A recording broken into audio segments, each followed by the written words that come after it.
Salmo 127 diz assim: se não for o Senhor o construtor da casa, será inútil trabalhar na construção. Se não é o Senhor quem vigia a cidade, será inútil a sentinela montar guarda. Será inútil levantar cedo e dormir tarde, trabalhando arduamente por alimento. O Senhor concede o sono àqueles a quem Ele ama. Os filhos são herança do Senhor, uma recompensa que Ele dá. Como flechas nas mãos do guerreiro são os filhos nascidos na juventude. Como é feliz o homem que tem a sua aljava cheia deles. Não será humilhado quando enfrentar seus inimigos no tribunal. Versículo 3, todos juntos. Os filhos...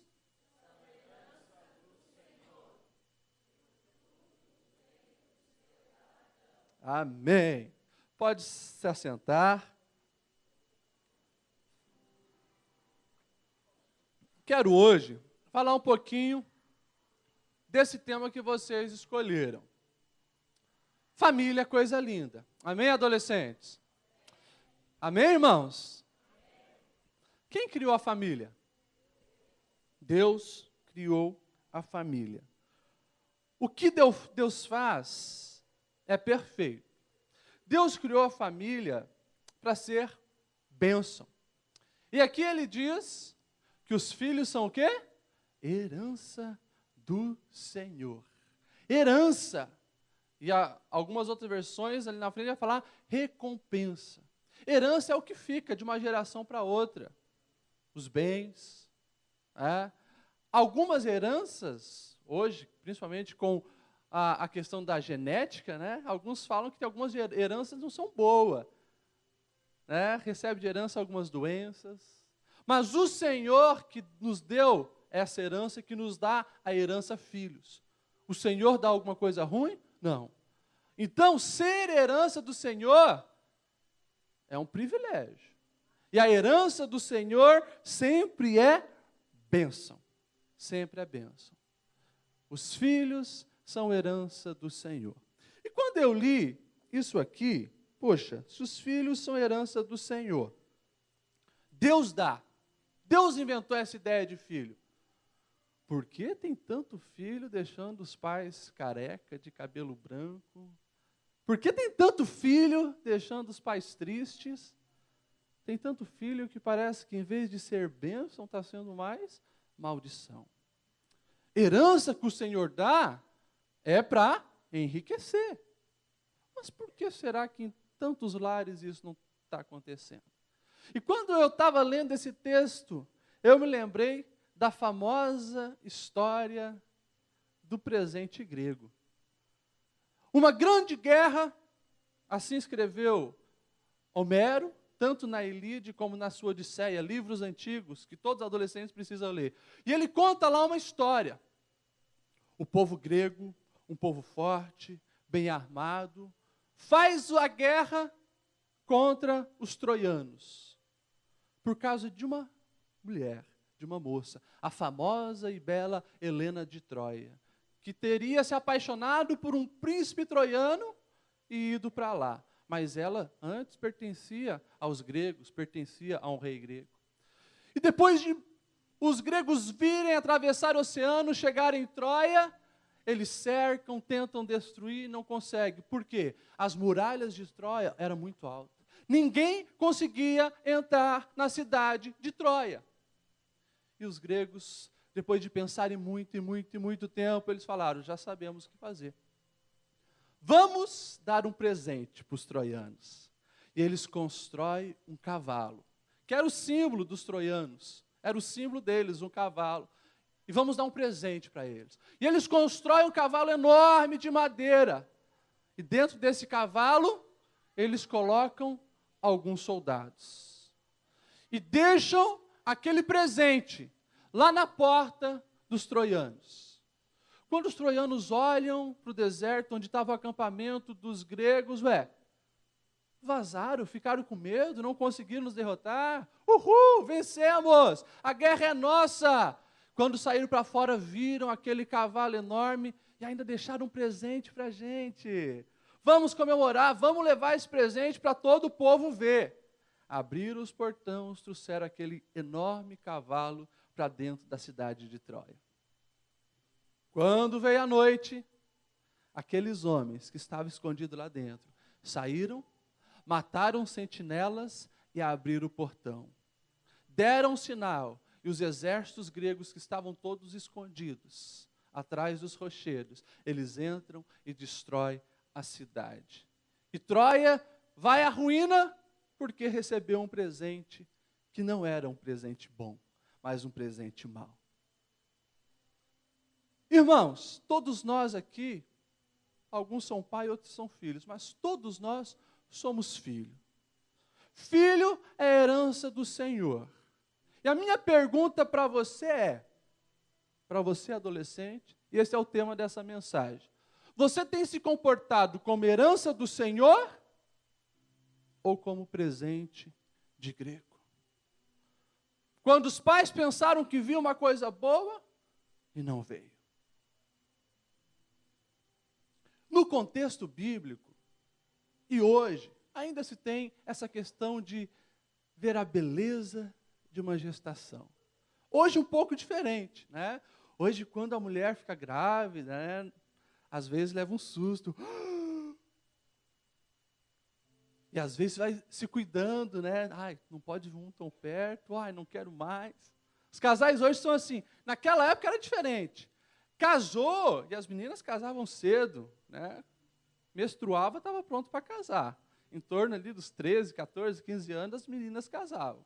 E os homens também casavam novo, né? Em torno dos 17, 18 anos, quando estavam prontos para trabalhar pesado na roça e conseguir o alimento da agricultura, como os pais. Mas eles casavam, não tinha esse negócio, vamos esperar uns 2, 3 anos para curtir, né? Que nem eu fiz, esperei 5 anos para ter o primeiro filho, vou curtir bastante e tal. Naquela época não, casou, já pensava, filho, vem em mim, filho, é bênção. Então, eles esperavam filhos e não tinha quantidade limitada, era um atrás do outro. Quanto mais, melhor.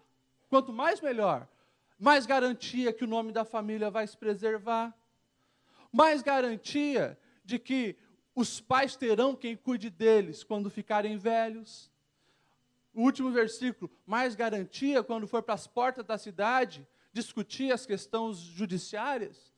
Os filhos estão ali apoiando, é mais grito, é mais peso. Esse não vai ser envergonhado, tem uma multidão apoiando ele. Os filhos eram esperados assim de montão, né? De montão. E para a gente entender um pouquinho essa questão e trazer essa aplicação para a nossa vida, eu me lembrei da famosa história que a gente conhece do Jacó e os seus filhos. Jacó teve aquela briga com seu irmão, roubou a herança dele, a herança de primogenitura, roubou a bênção do seu irmão Esaú, e Jacó sai fugido. Correndo, não deu tempo nem de pegar o iPhone que ele tinha, passou na frente da garagem, olhou lá para o jumento, rebaixado, né, com as ferraduras cromadas, não vai dar de pegar, saiu correndo. O irmão queria matá-lo. E ele vai, seguindo o conselho da mãe, chega então na terra do seu tio Labão. E lá, ele vê umas ovelhas assim, chega para os pastores que ele vê, vocês conhecem aqui Labão? Ah, sim, sabemos quem é Labão. Pois é, ele mora por ali, e ó, lá, está vindo ali, ó, a filha dele, a Raquel. E lá vinha a Raquel. Quando Jacó viu Raquel, só que vocês não podem imitar, né, as cantadas bíblicas nos tempos de hoje, porque não vai dar certo. Tá? A Bíblia diz, lá no capítulo 29, eu nunca entendi isso, né? A sequência diz assim, que os pastores estavam lá esperando para tirar uma pedra grande do poço para dar para as ovelhas. Precisava de muita gente, porque era uma pedra pesada. E geralmente os pastores se reuniam primeiro para depois tirar a pedra. Quando Jacó, ele vê a Raquel vindo, ele fica bobo. O que ele faz? Ele vai lá, tira a pedra sozinho, não fala nada. E começa a dar água lá para as ovelhas dela. Depois que deu água para as ovelhas dela, a Bíblia diz que ele dá um beijo no rosto dela e começa a chorar em voz alta. Olha que cantada estranha, né? Coisa estranha. Daí, depois de chorar muito, ele começa a explicar quem ele era, né? Eu sou sobrinho do seu pai, né? Tal. Daí, então, ela vai contra o pai, e o pai busca ele e leva, então, para a sua casa. Mas que coisa estranha, né? Um mês depois, que Jacó estava lá na casa do Labão, trabalhando, ajudando, né? Estava já com o coração caidinho pela Raquel. A Bíblia diz que Labão chega para ele: olha, não é legal, né? Você ficar trabalhando aí para mim de graça. Fala para mim o que você quer, qual é o teu salário que eu vou te pagar. E ele, sem pensar, né? Assim, já estava ali, na língua. Eu quero a Raquel. Eu trabalho 7 anos por ela. Beleza, tá bom. Passou-se 7 anos, no dia, então, onde que haveria o casamento, houve uma grande festa, segundo os rituais, e os que os teólogos dizem, a noiva sempre ficava cobrida naquele dia, né? E ele lá, feliz da vida, a mulher que eu amo, vão para noite de núpcias, no escurinho, e bota escuro, não tinha energia elétrica, né? Era um breu só, ela tapada ainda. Como é que você está, meu amor? Quieta, não falou nada. Vem cá. Rolou o negócio. Quando chegou de manhã, ele viu que não era a Raquel. Ele viu que era a irmã dela, a Lia. E ele fica louco. Chega lá e fala: bom, como é que você me engana desse jeito? Colhendo o que tinha plantado. Você lembra que a gente falou antes? Ele já estava colhendo o que tinha plantado. Tinha roubado o irmão, enganado o pai, estava sendo enganado agora.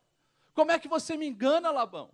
Eu trabalhei 7 anos pela Raquel, você me dá a Lia. Espera aí, ô cabeção, você não se informou como é que é a nossa cultura aqui? Aqui, a mais velha casa primeiro. A gente não pode casar a mais nova, se a mais velha não tiver casado. Então, se você agora quiser a Raquel mesmo, você vai ter que trabalhar mais 7 anos para mim. E lá vai ele. Passa-se uma semana, ele consegue então casar-se com a Raquel, mas fica mais 7 anos trabalhando para o Labão. E aí começa a vir o que Deus planejou, os filhos. A Lia, aquela que era desprezada, porque o coração dele era da Raquel. A Bíblia diz que Raquel era formosa e atraente, e Lia tinha os olhos meigos. A Bíblia só diz isso sobre ela. Mas o encanto do coração de Jacó estava na Raquel. E o tempo vai passando, vai vindo os filhos. Lia dá o primeiro filho, chamado Rúben. E quando Rúben nasce, ela fala: olha, Deus viu a minha infelicidade. Depois, a Lia engravida de novo. E vem o Simeão. Deus viu o meu desprezo. Depois, vem Levi. O meu marido agora se apegará a mim. Depois, vem Judá. Louvado seja Deus. Raquel, olhando aquilo tudo, não tinha nada. Numa cultura onde a mulher que era estéril era vista como amaldiçoada. E Lia tendo os filhos. Na angústia de Raquel, ela falou: eu já sei o que eu vou fazer. Já que eu não estou conseguindo dar filhos ao meu marido, eu vou pegar a minha escrava, e ela vai ser concubina dele.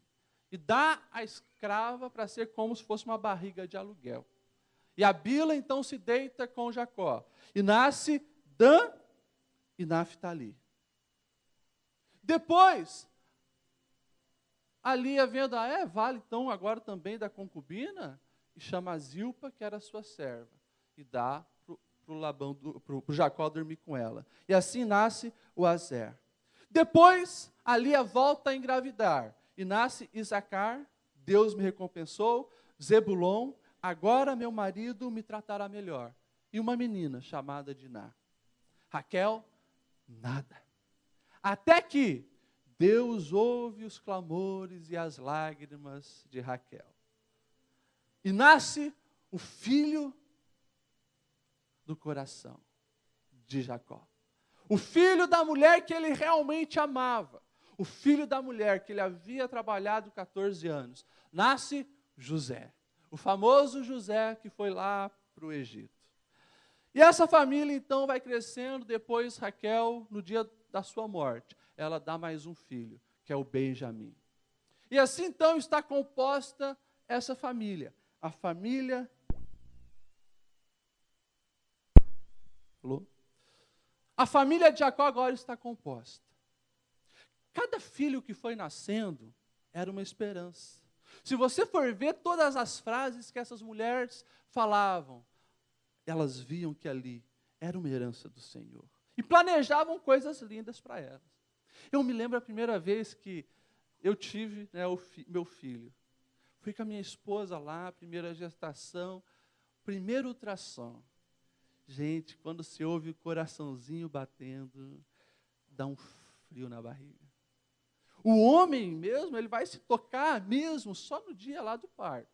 A mulher não, a mulher já vai tendo a díade, né? Já vai nutrindo ali aquele sentimento, vai sentindo. O homem é mais lá depois, mas que dá um frio na barriga, assim, como é que vai ser? E as expectativas de um pai é só melhor. Sonho lindo para o meu filho.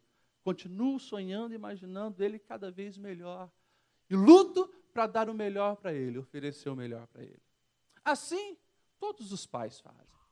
Assim, o próprio Jacó almejava para os seus filhos.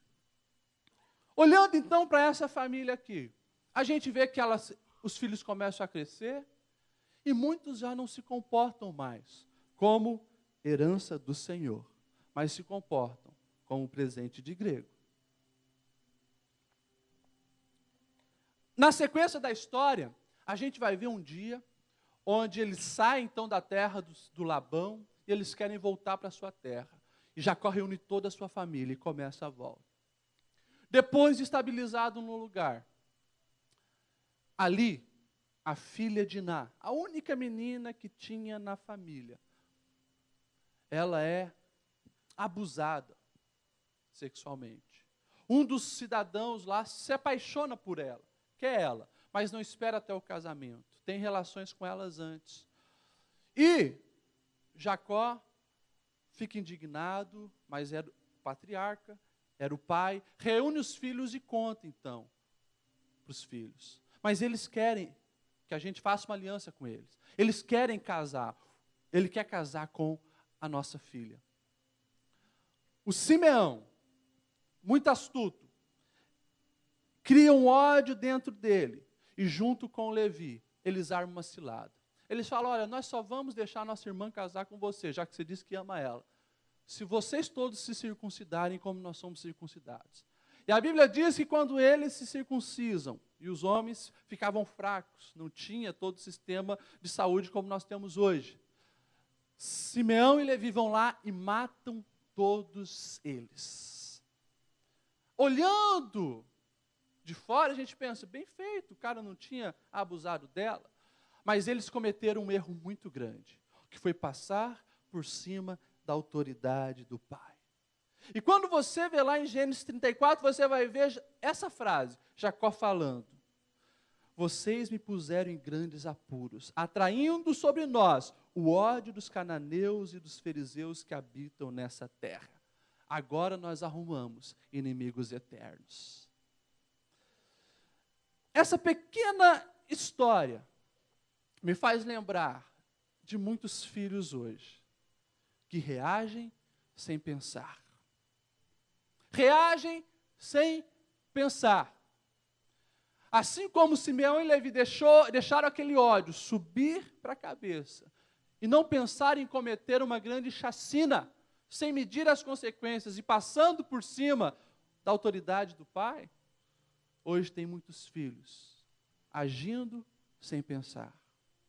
Por causa de coisas pequenas, falam frases de xingamento aos pais, que entram em seus corações como facada. Agem sem pensar.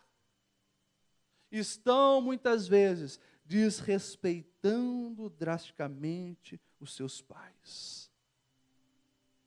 A questão da submissão hoje, adolescentes e irmãos, é algo preocupante. Muitos adolescentes, muitos filhos, muitos jovens, muitos filhos adultos não sabe mais o que é ser submisso aos pais. Você sabia que a insubmissão aos pais e não honrar pai e mãe é pecado? Quando nós olhamos a listagem das consequências do pecado, principalmente em Deuteronômio, você vai ver que a consequência para os piores pecados, sabe o que era? O apedrejamento. Morrer com pedradas. E quando nós vemos a punição para filhos que desonram, desobedecem pai e mãe, lá em Deuteronômio, é a mesma coisa. Morte por apedrejamento. A gente fala muitas vezes que somos loucos por Jesus. Esquecemos do filho que Jesus foi. Um filho submisso. Na história que o próprio pastor citou hoje, com 12 anos, lá estava o adolescente Jesus, ensinando para os doutores. Ele não desobedeceu os pais ao ficarem lá. A Bíblia diz que os pais pensaram que ele estava acompanhando, mas ele não estava desobedecendo os pais. E quando acham ele, Jesus, nós estávamos te procurando, vem com a gente. Você vai ver lá em Lucas, capítulo 2, versículo 51, essa frase. Jesus desceu com eles para Nazaré, e era-lhes submisso. Você vai ver a profecia de Ezequiel contra Jerusalém, dizendo, vocês são desobedientes, e vão passar 70 anos em cativeiro. Vocês são idólatras, vocês são adúlteros, vocês não respeitam pai e mãe. Está entre a listagem dos pecados citados por Ezequiel. Filhos que se tornam insubmissos à autoridade do pai. Os filhos de Jacó não pararam por aí. Eles fizeram algo muito pior. Alimentaram a raiva contra o irmão, que eles sabiam que era o filho do coração do pai José. Eles falaram, ele está sonhando demais. Esse garoto acha que vai reinar sobre nós? Vamos matá-lo. Mas eles acabam não matando, mas vendendo José, e José vai para o Egito. Agora, quando a notícia chega para esse pai, a capa colorida de José cheia de sangue, olha o que esse pai diz. A Bíblia diz que Jacó rasgou as suas vestes, vestiu-se de pano de saco, chorou muitos dias por seu filho, e todos os seus filhos e filhas vieram consolá-lo, mas ele diz, não adianta, descerei à sepultura chorando com o meu filho. A angústia que esses filhos causaram agora ao coração desse pai, ao trair a família, ao vender um irmão amado. Mais uma vez, nem pensaram nas consequências que o pai teria. E ainda foram lá, com cara lavada, tentar consolar o pai. Adolescente, está pensando aí em você? Irmão, está pensando no tipo de filho que você é? Filhos que têm se comportado como presente de grego. O filho pródigo. Trai a confiança do pai. E diz para o pai, olha, eu prefiro que você morra. Porque um filho que pede a herança antes do pai morrer, ele diz para o pai, prefiro que você morra. Dá-me a minha parte. Pega o seu dinheiro e vaza. Escute isso, adolescente. O filho pródigo, ele queria independência do pai. Mas a sua independência levou ele a perder a identidade. De filho amado, de filho querido, se tornou alimentador de porco. Queria independência, mas perdeu a identidade. Muitas vezes hoje os filhos acham que se manda. Não preciso dos meus pais mesmo. Deixa eu falar uma coisa bem clara para vocês. Deixa eu falar uma coisa bem clara para você, irmão, irmã. Não existe vida saudável. Vida saudável sem ligação com a família. Eu estou cansado de ver problemas hoje adultos, pessoas adultas, vêm reclamar dos seus problemas da vida. E você vai ver o que é? começa lá dentro de casa. Fizeram escolhas erradas. Acharam que não preciso de pai, não preciso de mãe. E largaram mão, eu mando no meu bico. Só que lá na frente, depois de tanto amassar a cara no muro, ele começa a entender isso. Não existe ex-pai, não existe ex-mãe, não existe ex-filho. São alianças eternas. Por mais que um pai despreze o filho, por mais que uma mãe abandone o filho, mãe é mãe, pai é pai. Não existe isso. E quem hoje tenta viver nessa situação, vai se dar mal. Vai se dar mal, porque não existe isso. Nós vemos aqui uma outra coisa muito preocupante. Nesses filhos de Jacó, que estavam se comportando como o presente grego. A questão do egoísmo. Egoístas. Viram que quando trouxeram a capa ensanguentada para aquele pai, a dor foi tanto que o pai estava dizendo já em morrer. Passou-se um ano e a consciência deles nem pesou. Onde será que está o nosso irmão José?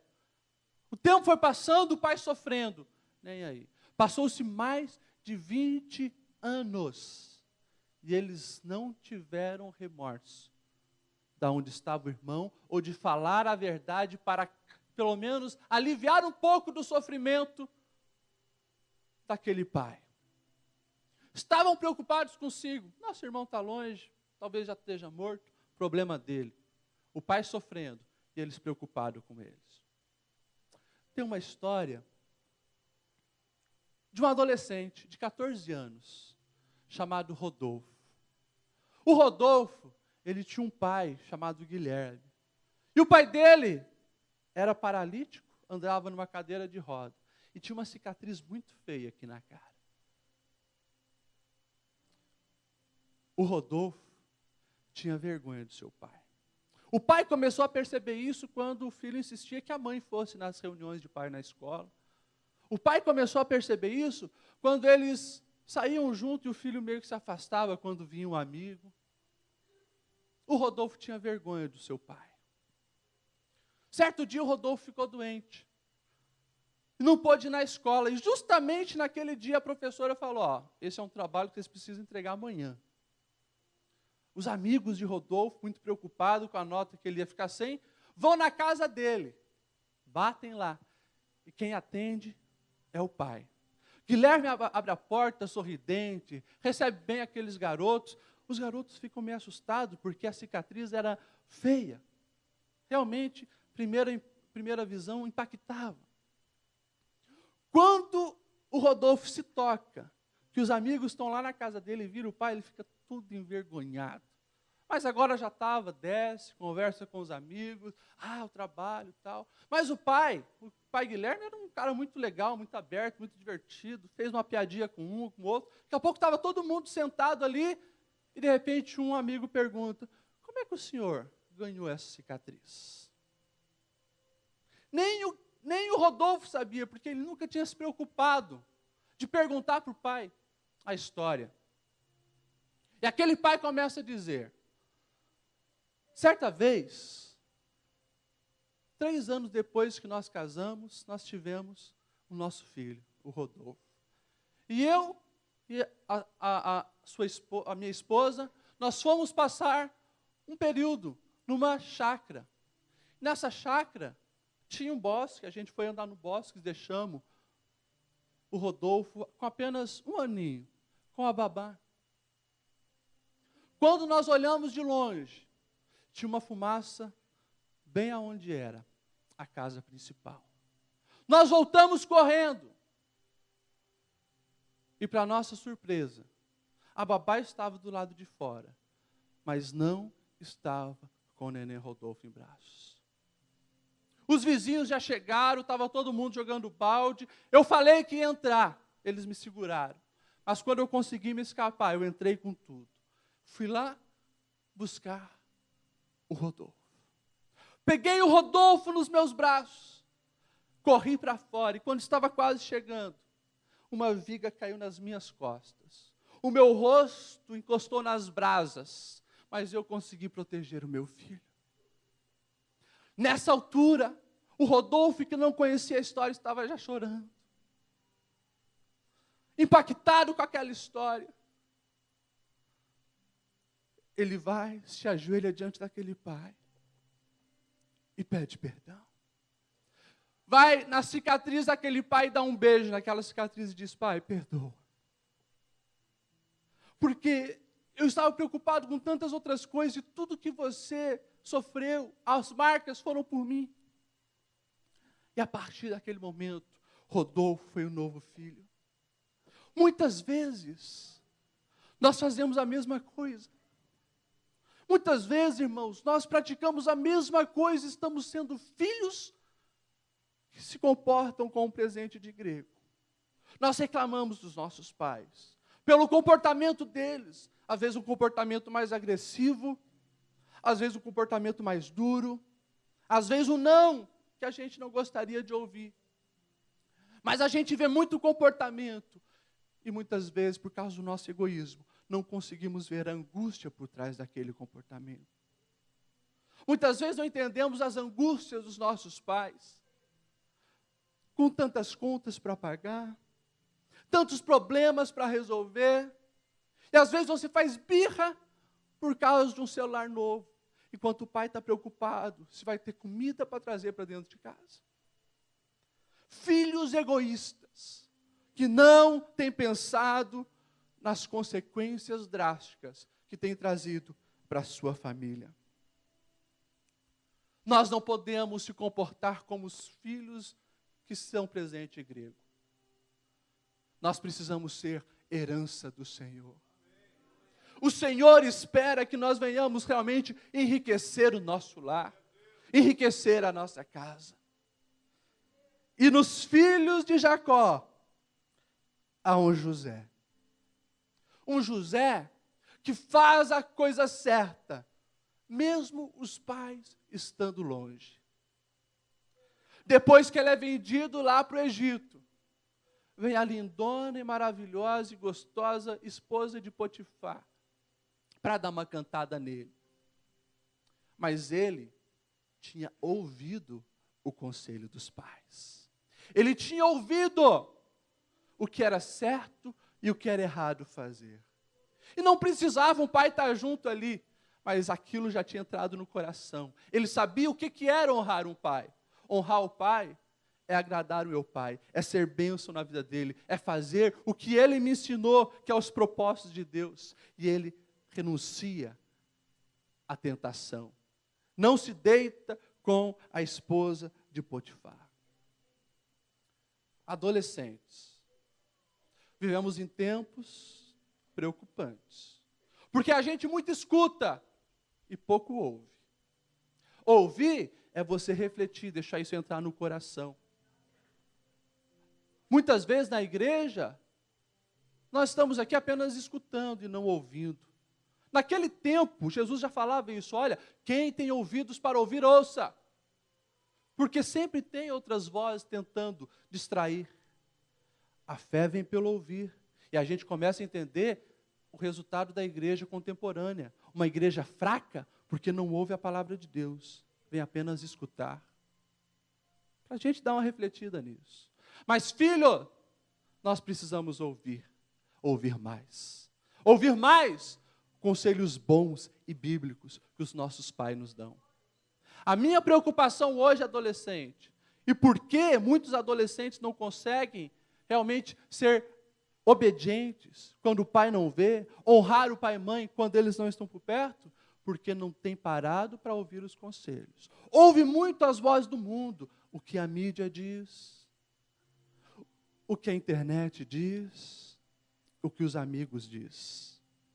Eu tenho ficado indignado com jovens e adolescentes que dão mais ouvido para um amigo que conheceu há 2 meses do que para papai e mamãe que estão trocando suas fraldas quando você era bebê, que investiram dinheiro em você, que te amam de todo o coração E muitas vezes você dá bola e atenção para uma palavra de alguém que nem te conhece, não sabe nem do que você mais gosta, que não está lavando a sua roupa, não está fazendo a sua comida, não está orando por você.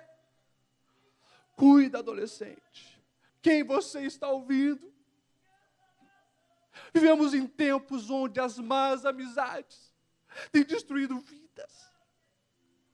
Semanalmente eu atendo pais chorando porque não sabem mais o que fazer para fazer os seus filhos prestarem atenção no que eles falam. Na adolescência, às vezes, a gente pensa que sabe muito, mas não sabemos.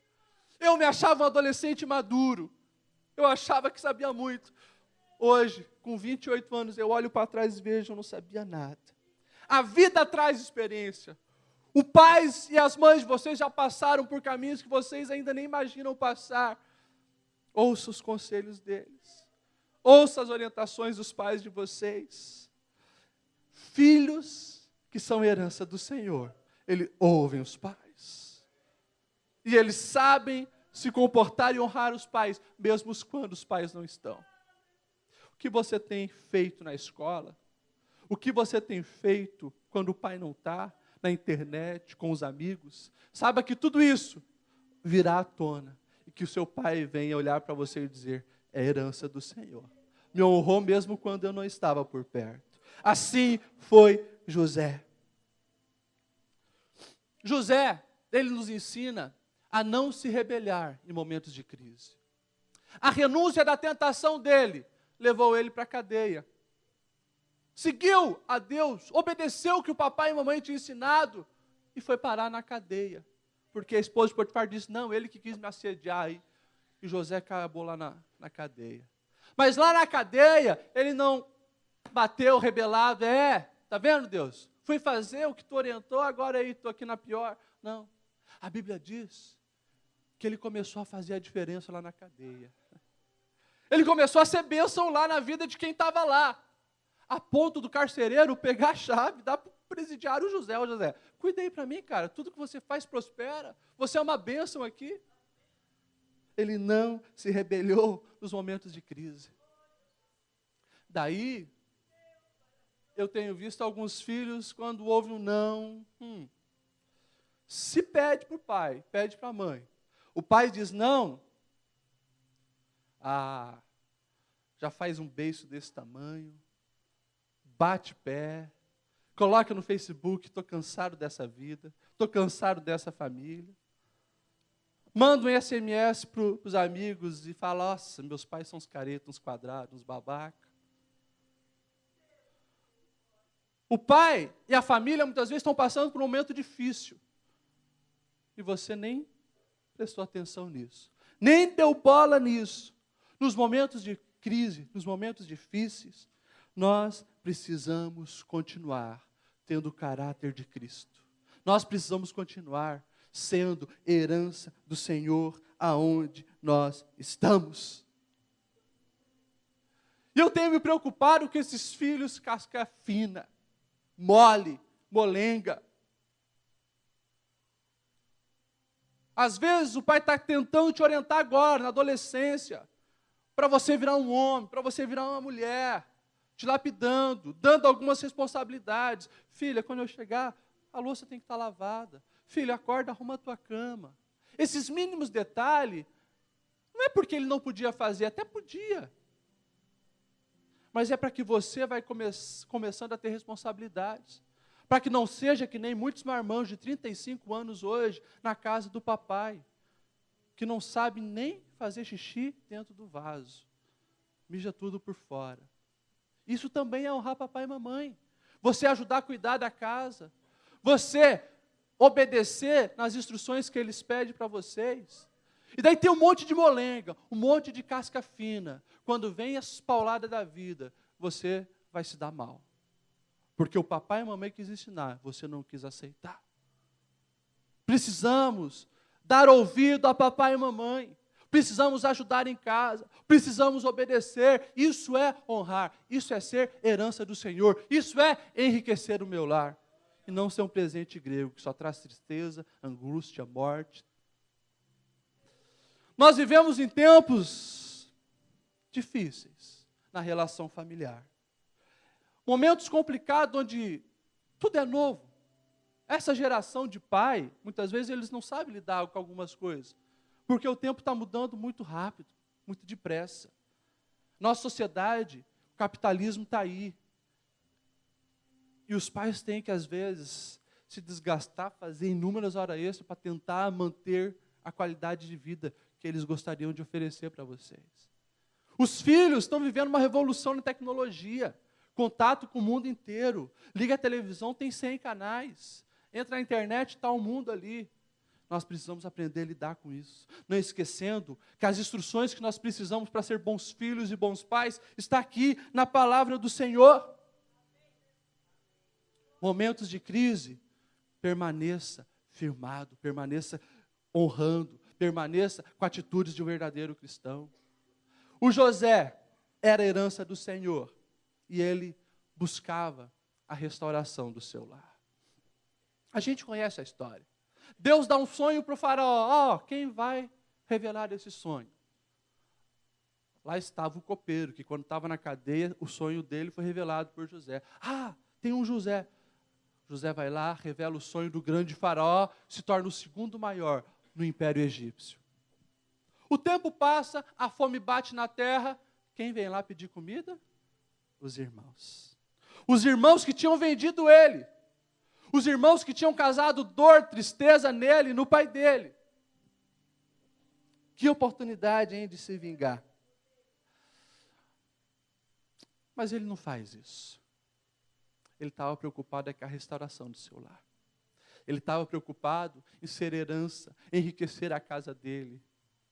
Depois do processo que a gente conhece, ele se revela para os irmãos, chama o pai, e a família agora está junto. Os irmãos ficaram um pouco com medo. Será que ele não vai se vingar? Não. Ele não queria carregar um fardo. Ele perdoa os irmãos e restabelece aquele lar. Ele sabia que esse negócio de divisão familiar não causa bem. Ele nasceu nesse meio. Quando o pai dele tinha enganado lá o Esaú, estava fugido. Ele aprendeu com os erros dos pais. E isso é importante, adolescente. Nós vivemos em tempos onde os adolescentes não têm se ligado que é melhor aprender com os erros dos outros que nós mesmos estamos errando e batendo a cara. Filho, como é que está o teu relacionamento com o teu irmão? Como é que está o teu relacionamento com o teu irmão? Com a tua família? Há 2 semanas atrás, entra uma velhinha no meu escritório lá na igreja, aconselhamento, ela tremendo. O que foi, minha filha? Pastor, eu estou em depressão, já tentei o suicídio 2 vezes. Como é que é, querida? Quantos anos você tem? 69. 69 anos. Tentou o suicídio 2 vezes. O que está acontecendo, querido? Eu não aguento mais a situação na minha casa. Eu tenho um filho que no começo da juventude, ele tinha 19 anos. A irmã dele estava ali se envolvendo com o cara. E eles brigaram. Ele brigou com a irmã e brigou com o cunhado, a ponto de se agredirem. Hoje ele já passou dos 35 anos, pastor. Mas desde aquele dia, ele nunca mais olhou na cara da irmã. E nunca mais olhou na cara do cunhado. O meu cunhado, quando vai levar os meus netinhos lá na minha casa, ele para o carro lá em cima na rua, para minha filha descer com os filhos e levar lá, para ele não chegar perto da minha casa. Os meus netos, os filhos de um não brincam com os filhos de outro. Se viram uma vez, pastor. E aquela mãe com o coração arrasado pelo egoísmo e o orgulho dos filhos, que não aprenderam a perdoar. Essa palavra, por isso que eu disse, nem todos aqui são pais, mas todos somos filhos.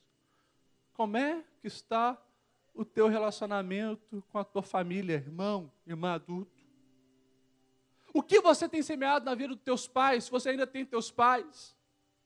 Cuidado, para que você não venha apenas buscar ser herança do Senhor e se comportar como herança do Senhor depois que o papai e a mamãe estão no caixão. Não adianta mais. Eu tenho visto muitos filhos fazer isso. No dia lá do velório, é aquele desespero. Se joga no chão, se joga em cima do caixão. Ah, mamãe, papai. Daí você vai ver como é que era a relação. Bateu o remorso. Porque só semeou desgraça. Só foi presente de grego na vida daquele pai e daquela mãe. E agora está ali, com o coração dilacerado. Porque pensou, não, um dia vai dar tempo de eu fazer alguma coisa para o meu pai. Um dia vai dar tempo para me fazer alguma coisa para minha mãe. E não deu tempo. Eu não sei se eu vou estar vivo daqui a 1 hora. Eu não sei se eu vou estar vivo amanhã.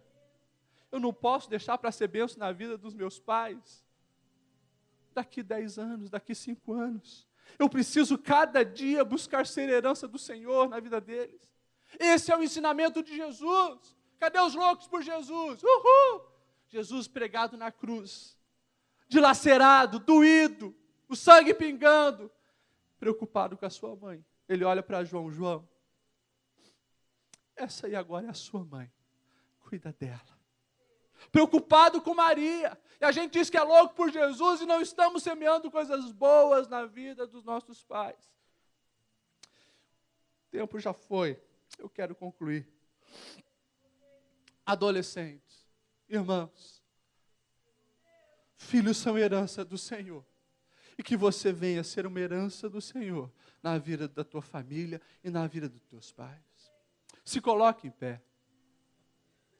O Salmo 127, ele é um salmo lindo. Um salmo familiar. E a chave toda do Salmo 127 está na confiança no Senhor. Adolescente, presta atenção aqui. Teve uma época na minha adolescência, eu já falei para vocês, quando eu era ruim em matemática, reprovei 2 anos, eu me senti como presente de grego na vida dos meus pais. Porque reprovei 2 anos, era ruim em matemática. E algumas vezes eu chorava dizendo, poxa Senhor, só estou trazendo tristeza na vida da minha mãe. Porque eu via minha mãe chorar orando lá. Deus, abençoa o Lediel. Deus, dê sabedoria para o Lediel. Eu ouvia, mas a minha mãe, ela estava semeando coisas boas na minha vida. Eu pensava que ela estava triste, que eu estava causando tristeza para ela. Mas daí, naquele período ali, a ficha foi caindo. Que não adiantava eu querer me esforçar o tempo todo. Eu precisava entregar a minha vida na confiança do Senhor. Por isso que esse versículo aqui, que fala dos filhos, está ali no meio. A gente vai ver que começa assim, olha, se não for o Senhor que guardar a casa, não adianta. Se não for o Senhor que guardar a cidade, não adianta. Não adianta trabalhar o dia inteiro e tal, dormir cansado. Se não for o Senhor que estiver abençoando, se a tua confiança não estiver no Senhor, não adianta. Essa é a chave para a família bem-sucedida. Confiança no Senhor. Eu sei, adolescente, que muitas vezes, muitos de vocês têm até se esforçado para ser filho bom. E talvez comparando-se com a média que você conhece dos seus amigos, você até está legal. Mas o referencial não é os seus amigos. O referencial é o Senhor que planejou você para ser herança na vida da tua família. Para você enriquecer a tua família. Eu quero que os adolescentes que querem ser bênção cada dia mais na vida da sua família, venham aqui na frente. Eu quero orar por vocês.